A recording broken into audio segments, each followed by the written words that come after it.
आज की इस वीडियो में हम बात ये करने वाले हैं कि मैट्रिक और इंटर एग्ज़ाम में जो पासिंग मार्क्स होता है वो कितना होता है। यानी मैट्रिक पास करने के लिए, इंटर पास करने के लिए कितना मार्क्स चाहिए, कितना नंबर चाहिए, किस किस सब्जेक्ट में। प्रैक्टिकल में अलग पास होना पड़ेगा, थ्योरी में अलग पास होना पड़ेगा, या फिर दोनों मिलाकर पास होना है। फिर जो है OMR सीट में अलग पास होना पड़ेगा, कॉपी में अलग पास होना पड़ेगा, या फिर दोनों मिलाकर पास होना है। बहुत सारे कन्फ्यूज़न हैं।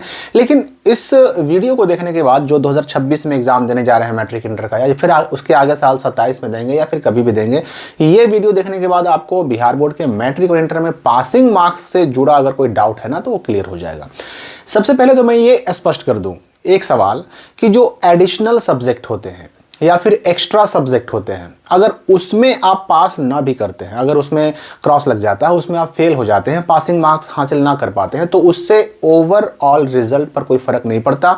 एडिशनल में फेल होने से आपका रिजल्ट फेल नहीं होता, मतलब आपका रिजल्ट खराब नहीं होता। हाँ, ये बात अलग है कि जो मार्कशीट आगे आएगा उस मार्कशीट में एडिशनल या एक्स्ट्रा सब्जेक्ट के सामने जो मार्क्स रहेगा वो पासिंग मार्क्स से चूंकि कम है तो फेल वाला मार्क्स रहेगा छपा हुआ, और वहां पर कैपिटल लेटर में F लिखा हुआ रहेगा, लेकिन रिजल्ट आपका फेल नहीं रहेगा।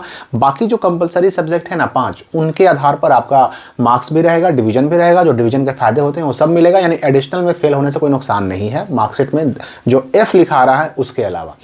अब हम बात करते हैं कि ये जो पासिंग मार्क्स हैं, देखिए पासिंग मार्क्स इंटर की बात करें और मैट्रिक की बात करें, मैट्रिक में तो मामला सीधा है। सीधा मामला इसलिए है ना कि मैट्रिक में चाहे कोई भी सब्जेक्ट हो, मैट्रिक में सीधे तौर पर 30 नंबर लाने होते हैं, कम से कम 30 नंबर। 30 नंबर से नीचे होने पर दिक्कत होती है। 30 नंबर ला दिया आपने हर सब्जेक्ट में तो आप पास हो गए, और 45% मार्क्स या उससे ऊपर है तो फिर सेकंड डिवीजन, 60% या उससे ऊपर मार्क्स है तो फर्स्ट डिवीजन। लेकिन मिनिमम 30% चाहिए, और हर एक सब्जेक्ट में भी 100 में 30 नंबर चाहिए मैट्रिक में। मामला उसमें सीधा है। लेकिन इंटर का मामला हो जाता है अलग। इंटर में प्रैक्टिकल का मामला अलग हो जाता है, नॉन प्रैक्टिकल सब्जेक्ट है उनका मामला अलग हो जाता है, और जो पासिंग परसेंटेज है ना उसका भी मामला अलग हो जाता है। देखिए इसमें आपको समझना है पूरी बात। अब चाहे आप आर्ट्स के हों, साइंस के हों या कॉमर्स के हों, ये नियम तीनों पे लागू होगा। क्योंकि प्रैक्टिकल सब्जेक्ट भी होते हैं, आप में से बहुतों के प्रैक्टिकल सब्जेक्ट होंगे, और नॉन प्रैक्टिकल सब्जेक्ट भी होते हैं, साइंस में भी, आर्ट्स में भी, कॉमर्स में भी। जो सब्जेक्ट जिसमें प्रैक्टिकल नहीं होता, यानी जिसमें 100 में 100 का जो एग्जाम है वो सेंटर पर ही होता है, ऐसे सब्जेक्ट इनमें जो है ना सीधे तौर पर आपको 100 नंबर में 30 नंबर लाना है। ठीक है ना, बिल्कुल क्लियर। जिसमें प्रैक्टिकल नहीं होता, जिसमें पूरा का पूरा 100 नंबर का एग्जाम सेंटर पे होता है, थ्योरी में होता है, उसमें आपको 100 में 30 नंबर कम से कम लाना है, एनी हाउ लाना है, ये आप समझ लीजिए। लेकिन जिस सब्जेक्ट में प्रैक्टिकल होता है, चाहे साइंस वाले सब्जेक्ट हो, फिजिक्स केमिस्ट्री बायोलॉजी हो, या फिर आर्ट्स वाले सब्जेक्ट हो, होम साइंस हो, ज्योग्राफी हो, साइकोलॉजी हो, म्यूजिक हो, या फिर कॉमर्स वाले सब्जेक्ट हो, ये जितने भी प्रैक्टिकल सब्जेक्ट हैं उसमें मामला क्या है कि प्रैक्टिकल में अलग से पास होना जरूरी है। और प्रैक्टिकल में पासिंग मार्क्स होता है 40%।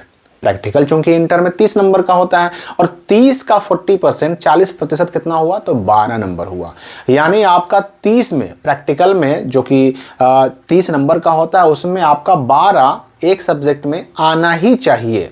और उधर चले जाइए अब थ्योरी में, तो जिस सब्जेक्ट में प्रैक्टिकल होता है उसका थ्योरी एग्जाम सेंटर पर 70 नंबर का होता है, तो 70 में 30% चाहिए, यानी 21 नंबर 21। तो यहां 12 और वहां 21, 33 नंबर। लेकिन मिनिमम 12 प्रैक्टिकल में होना ही चाहिए, और मिनिमम 21 70 में होना ही चाहिए, और तब जाकर के आप उस प्रैक्टिकल सब्जेक्ट में पास माने जाएंगे।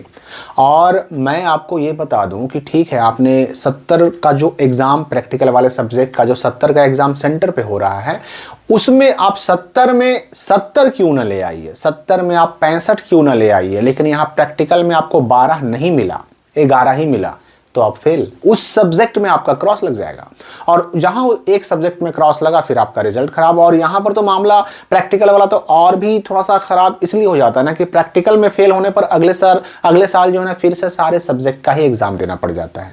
तो जितने भी सब्जेक्ट में प्रैक्टिकल है उसमें 40 में 12 नंबर हर एक प्रैक्टिकल सब्जेक्ट में आपको मिनिमम लाना ही लाना है, और जो 70 नंबर सेंटर पे हो रहे हैं एग्जाम उसमें 21 नंबर लाना ही लाना है, तब जाकर के आप पास माने जाएंगे।